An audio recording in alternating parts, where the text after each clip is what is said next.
For some reason that I have not been able to fathom, this place is called the Junkyards and is a very popular place for ice climbing just outside of Canmore, especially if you are a beginner ice climber. It provides you with an excellent training ground. The slopes on the left hand side tend to be steeper, and Rohan is doing a route up there, and you can see him climbing, and I shall follow soon.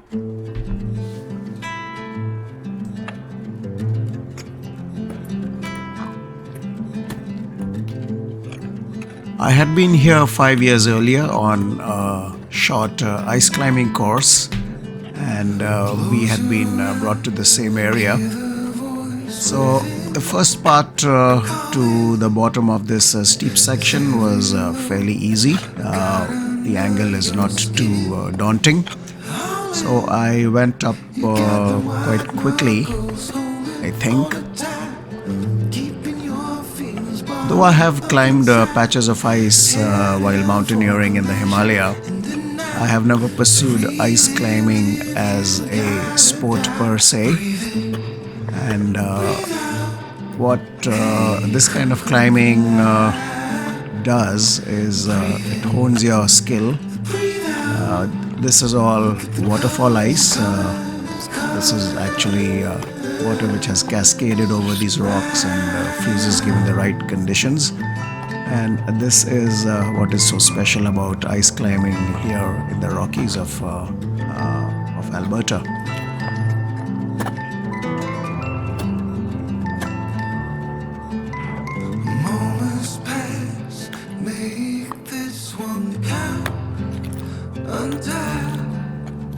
You're so good at dragging yourself down. Why? Well, there ain't much time left to figure things out. Deep underneath all the laser. Curved picks on these axes make it really easy, or rather easier, to climb on ice than with the old-fashioned mountaineering axes that I used to climb with. And of course, the front points in your crampons with which you kick into the ice with your feet help you to stand on steep ground. That's a great advantage as well.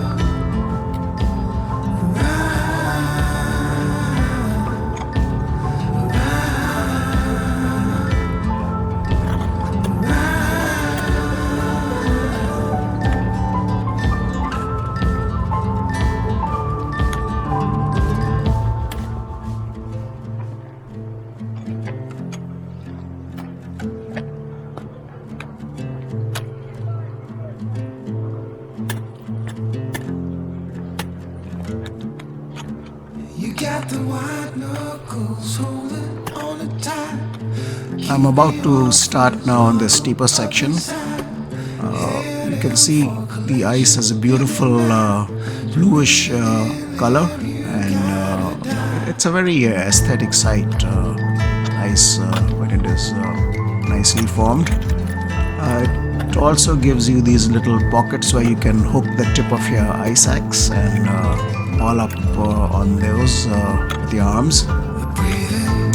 There's plenty of scope for placement.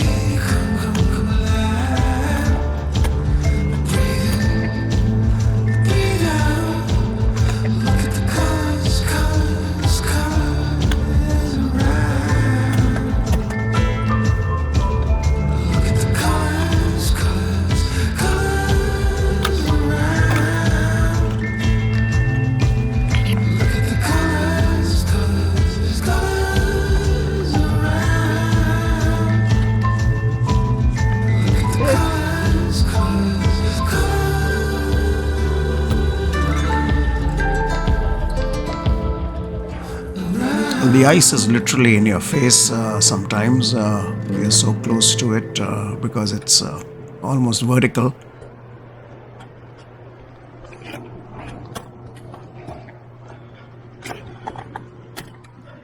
So you do have to make a conscious effort to lean out from the ice when your feet are firmly planted.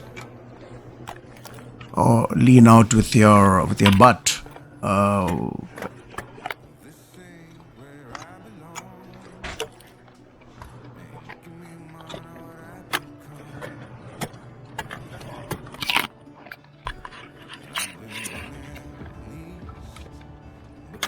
Ice climbing is quite an enjoyable sport. I find it less strenuous than rock climbing, or less gymnastic at the average moderate levels. You don't have to be as flexible as in rock climbing, because a lot of the effort is being made by the tools that you have. So it's important to be able to use the tools properly, to see their potential, and to have faith in their holding power. And it's also a sport where you learn to study or to gauge the ice, what kind of ice it is, how much of your weight is it going to hold in that position, what is the density, will it shatter in your face, or will it, the holes break away as you move up. And there are lots of variable factors like the temperatures, which affect the condition of the ice,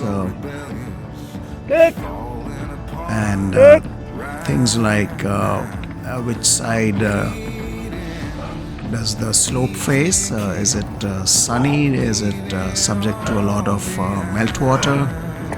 Does it melt properly?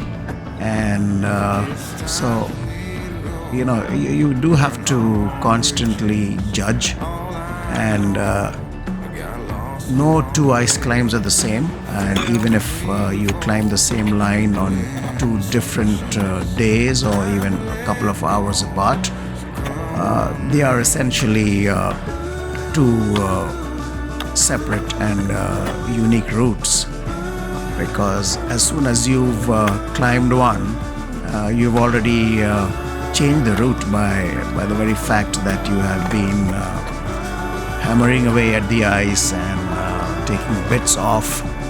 So the person who climbs the same, more or less the same line up that ice, is not actually climbing the same route. He's not using the same holes, for instance, as in rock climbing.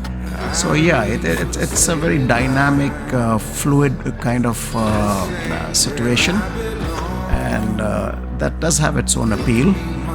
And of course, the aesthetics, the beauty of ice as you climb, it's it's kind of something that you don't see anywhere else. So here I've finished the climb, and it has been quite strenuous on my forearms, because there's been a lot of hauling up on these axes, which does stress out your forearms quite a bit. And I can see now over the lip to where the ropes are anchored.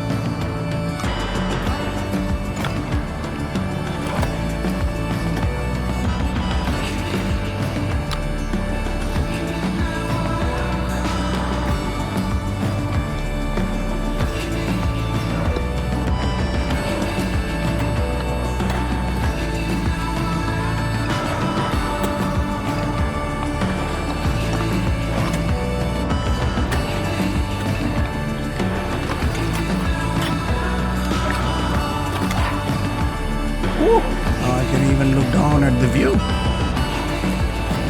It's all over now. Like,